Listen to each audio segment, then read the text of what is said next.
Biar sama kanan kirinya Pak. Baik, kita mulai ya. Teman-teman semua, para awam media. Tadi kami ada 7 orang mantan hakim konstitusi ya. Di sebelah kanan saya sekali lagi Pak Marwarar, saya Hamdan Zulfa, Pak Haryono, Profesor Aswanto, Pak Ahmad Sodiki, dan yang mulai Zoom ada Ibu Profesor Maria dan Pak Palguna. Tadi masing-masing menyampaikan ungkapan perasaan ya, dan pandangannya terhadap apa yang sekarang terjadi di Mahkamah Konstitusi, khususnya tadi setelah mendengar keputusan yang dibacakan oleh Majelis Kehormatan Mahkamah Konstitusi.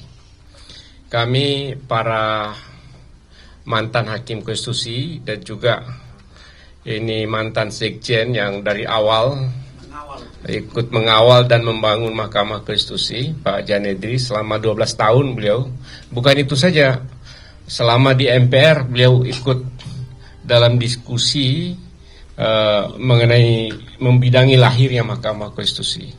Termasuk Pak Haryono, saya ya, di MPR.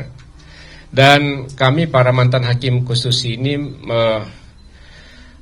sangat berkepentingan untuk tetap menjaga harkat, martabat dan kepercayaan masyarakat terhadap Mahkamah Konstitusi. Ya, karena Mahkamah Konstitusi ini adalah sebuah lembaga negara, lembaga peradilan yang sangat penting ya, yang dilahirkan oleh reformasi dalam mengawal kehidupan demokrasi dan konstitusi di Indonesia. Putusannya final dan mengikat. Jadi luar biasa. Kami tadi semua mengungkapkan rasa prihatin ya, setelah mendengarkan putusan MK. Ternyata banyak sekali hal-hal yang seharusnya tidak boleh terjadi pada hakim dan Mahkamah Konstitusi.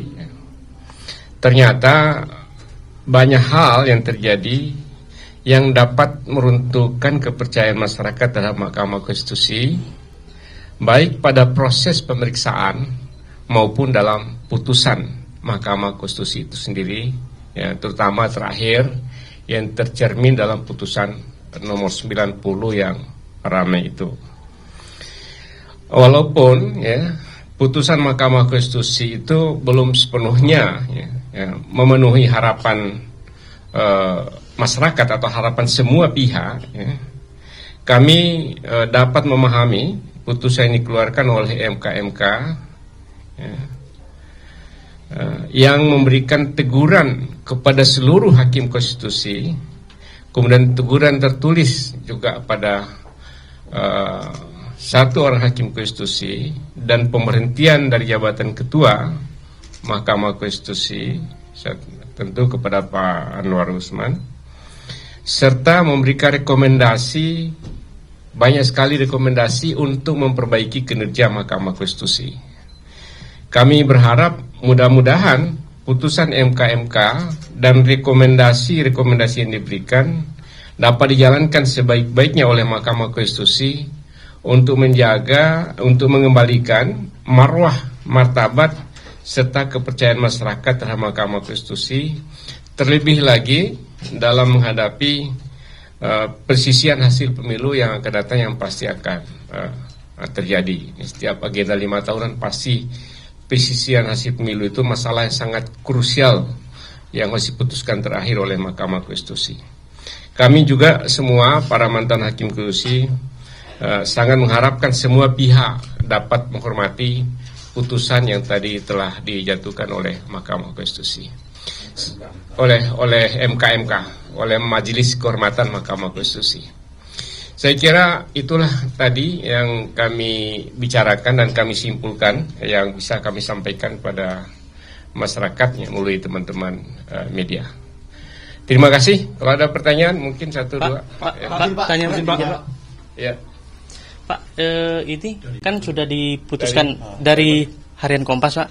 Yang bertanya, Pak, kan sudah dibacakan putusannya oleh MK gitu kan, bahwa ada rekomendasi untuk diberhentikan gitu. Nah, dalam pandangan mantan hakim MK sendiri ini, apakah Pak Usman harus mundur atau seperti apa sebaiknya? Iya, itu sangat tergantung pada yang bersangkutan. Kalau dulu ada pernah kejadian seorang hakim yang dikenai teguran, ya, Pak Arsyad Sanusi, dikenai teguran oleh Majelis Kehormatan dan beliau langsung mundur. Karena itu ini berpulang pada masing-masing hakim itu sendiri, ya. Jadi kan masalah juga karena semua kena teguran, kalau mundur semua jadi masalah. Jadi gitu, ya. Pak izin, mungkin bisa dijelaskan sedikit kenapa tidak dikatakan berhenti dari jabatan gitu, ya toh? Karena memang kewenangan. Boleh pakai mic, Pak, maaf. Nah, Ya. sip. Kasih, Pak. Mungkin pertanyaannya itu lebih kepada arah sana, kenapa tidak diberhentikan dari jabatan saja? Karena ada kewenangan itu. Tetapi ini adalah sesuatu apa yang dikatakan upaya maksimal yang tidak menghambat nanti. Karena sorry to say ya, Pak Anwar iparnya presiden, yang mengeluarkan putusan pemberhentian nanti adalah presiden kan. Oleh karena itu barangkali ini akan efektif. Kalau di kultur di mana ada shame culture, tidak usah saya terjemahkan shame culture ya, semua orang akan mundur kalau keadaan seperti ini. Ini barangkali untuk menjauh Kompas, saya jauh kelihatannya. Terima kasih. Oke, masih ada? Pak Irianda dari Kompas TV. Kompas TV lagi. Ya, Pak, pemberhentian atau pencopotan dari jabatan Ketua MK. Nextnya berarti kalau mundur kan tadi kembali lagi ya. Apakah kemudian secara etik ada shame culture tadi kepada yang bersangkutan atau tidak. Tapi nextnya akan seperti apa bila nanti ada pengujian materi yang misalkan serupa gitu. Yang kedua, MK tidak bisa membatalkan perkara 90 itu. Tapi kan legitimasi pengabulan permohonan perkara 90 ini jadi dipertanyakan masyarakat. Apa yang sebaiknya dilakukan masyarakat, kemudian bagaimana kita harus melihatnya? Iya. Jadi tentu yang apa tadi pertanyaannya? Putusan 90 itu seperti apa itu? Iya, tadi sebenarnya di putusan MK itu clear bahwa putusan MK tadi clear bahwa hakim ya yang memiliki konflik kepentingan untuk perkara-perkara yang berkaitan dengan Pilpres, terutama kalau ada pengujian lagi. Tadi juga disebutkan ada pengujian perkara nomor 41 yang 141 yang sudah masuk. Hakim yang memiliki konflik kepentingan sebagaimana diungkap di dalam putusan tidak boleh ikut mengambil keputusan. Dan saya kira juga ke depan kalau ada perselisihan hasil pemilihan presiden, harusnya tidak boleh ikut. Tadi di state secara tegas. Saya kira ini harus dihormati. Jadi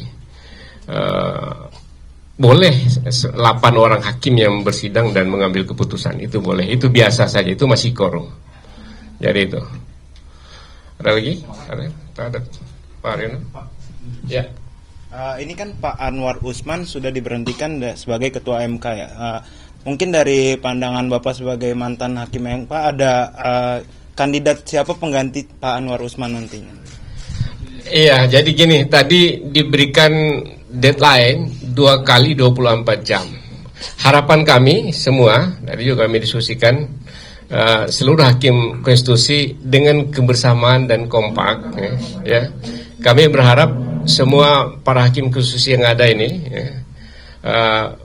penuh kebersamaan dan kompak, ya, memilih kembali siapapun yang mereka pilih dengan cara sebaik-baiknya. Jadi kami berharap tetap kompak karena bagaimanapun juga tanggung jawab seluruh hakim sekarang ini, ya, untuk memperbaiki kepercayaan publik kepada Mahkamah Konstitusi pada saat sekarang ini.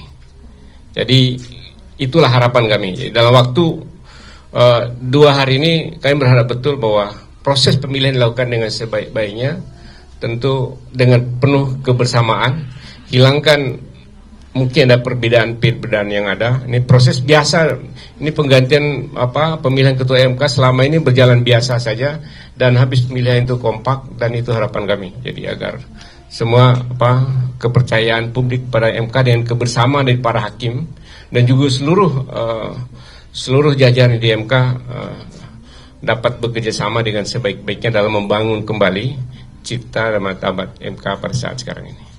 Bapak, izin Nanda dari Kompas TV. Ada 2 tim Pak izin. Pak, izin. Atau yang lain dulu, tadi Kompas. Oh gitu.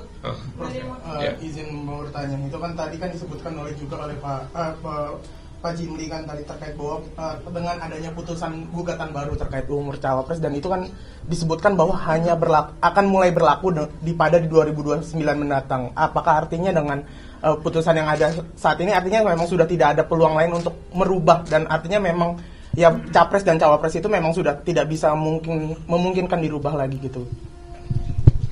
Iya, tergantung karena perkaranya kan sekarang ini sudah masuk. Waktu proses tahapan pemilu kan mepet nih. Ya, besok saya kira tanggal 8 ya. 13 November. 13 November penetapan. Tapi batas untuk mengganti pasangan itu besok. Jadi kalau diputuskan malam ini mungkin saja kan. Kalau